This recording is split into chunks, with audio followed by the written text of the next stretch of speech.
Si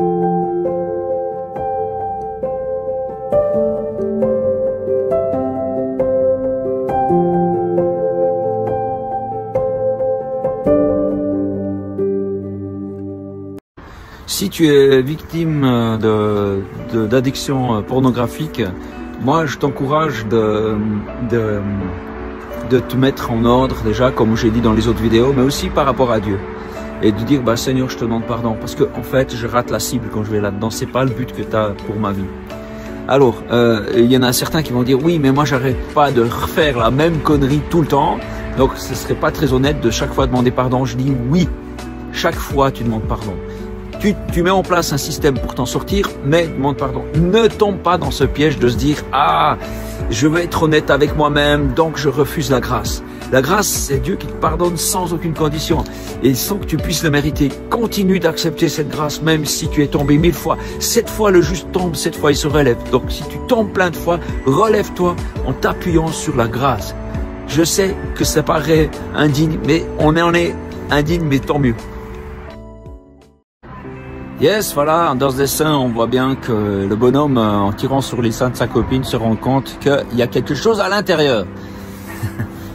C'est un gag tiré de cette bande dessinée, Idée reçue 2, qui explique que en fait, les gens ne sont pas que des objets pour notre plaisir. Il y a une âme.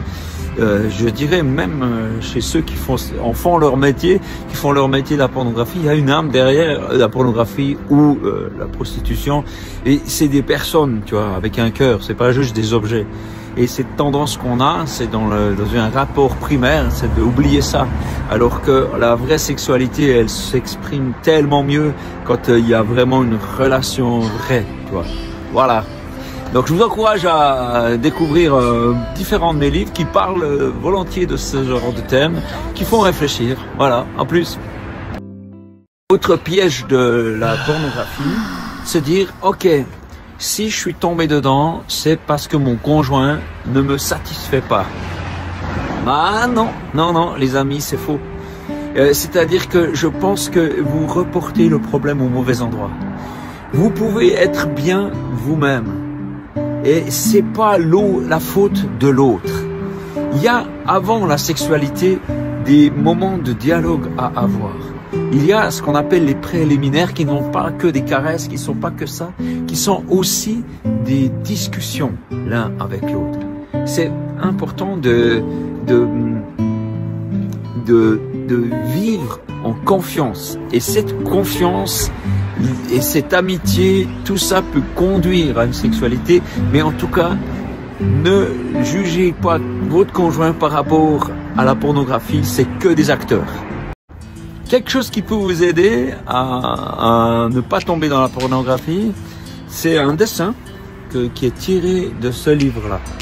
Il existait avant en autocollant, mais momentanément il n'y en a plus. Mais regardez, c'est un poisson qui se dit, oh mais c'est rien qu'un petit verre. C'est pas grave, c'est qu'un petit verre. Bon, pas qu'il y ait un hameçon au bout. Hein, stop compromis. Ce dessin, tu le mets, tu photocopies, tu attends qu'il sorte. Tu le prends ce livre, tu le mets à proximité de ton ordinateur, je sais pas quoi. Et puis tu le mets là devant ton ordinateur et puis tu te diras, et ce n'est pas qu'un petit verre. Si tu vas voir une image pornographique, en fait, tu vas vouloir en voir une autre, plus violente, et après une plus violente, Et c'est au début que tu dois couper le fil. C'est au début que tu dis, non, je rentre pas là-dedans. Parce que, voilà, sinon c'est un enchaînement infini.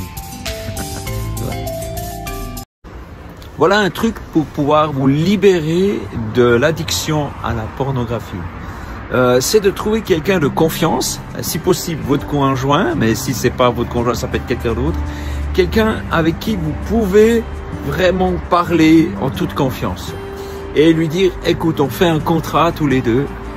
Chaque fois que j'irai voir ces images, que je cède à regarder ça, du coup, je vais venir vers toi et te le dire. Et toi, ton rôle, c'est juste de m'encourager et c'est pas de dire ça parce que ça tu te l'as déjà dit.